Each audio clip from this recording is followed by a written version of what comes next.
আমাদের অনেকে বলেছেন 2026 মানে হচ্ছে রবির বছর।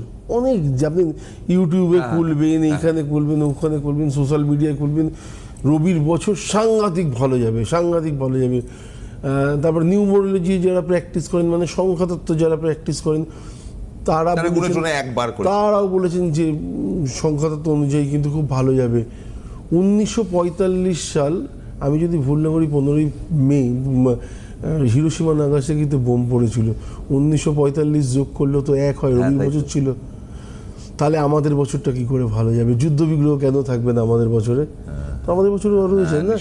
তো সংখ্যাতত্ত্বটাকে নিয়ে ছেলে খেলা না করে বা জ্যোতিষটাকে নিয়ে একটা কি বলবো ভাড়ামো বা ভণ্ডামো না করে, হ্যাঁ একদম, যেটা আমি যে ভাষাতে বলতে ভালোবাসলাম, তো সেই জায়গা থেকে ভাড়ামো বা ভণ্ডামো না করে বছরটা ভালো যাবে করে প্রতিটা মানুষের মনে একটা আশার সঞ্চার না করিয়ে যেটা সত্য সেটা বলার সাহস রাখুন, বা সত্যিকারের জ্যোতিষটা শিখে এসে বছরটা ভালো যাবে এটা বলার প্র্যাকটিস করুন। আমার মনে হয় অনেক বেটার।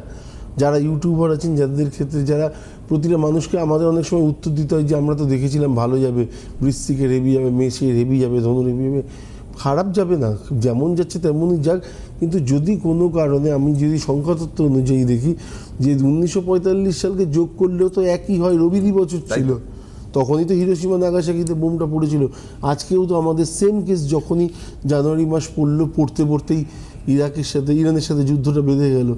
আজকে এমন একটা সিচুয়েশন তৈরি হয়েছে ইরানের, যেখানে পরমাণু মানে সেন্টারটা ছিল ঠিক তার পাশেই একটা ব্লাস্ট হয়েছে। এখনও পর্যন্ত কাতারের লোকদের বলে রেখে দিয়েছে সরকার কোনো কারণে জানালা দরজা খুলবে না, খাবার সরকার ঘরে পাঠিয়ে দেবে। তো কীরকম অবস্থা? তো প্রতিটা জায়গাতে একটা বাজে সিনারি হয়ে রয়েছে। আমাদের ক্ষেত্রে আমার একটা জিনিস মনে হয়, আমি জানি না কোনো কেউ যদি অবশ্যই এটা নিয়ে ঘাটেন তাহলে অবশ্যই একমত হবেন, যে জুন মাস জুলাই মাসটা না একটুখানি সাবধান থাকাটা জরুরি। জুন মাস জুলাই মাসটা আমাদের ক্ষেত্রে মনে হয় কোথাও না কোথাও একটা বড় সমস্যা বা একটা জায়গা তৈরি। হ্যাঁ, অনেকে বলতে পারেন দাদা লকডাউনের ইশারা দিচ্ছেন না, লকডাউনের ইশারা দিচ্ছে না। লকডাউন আপাতত এই মুহূর্তে আমার মনে হয় না যে খুব জোরালো পরিস্থিতি আছে যে এই মুহূর্তে লকডাউন আমাদের দেখতে হতে পারে।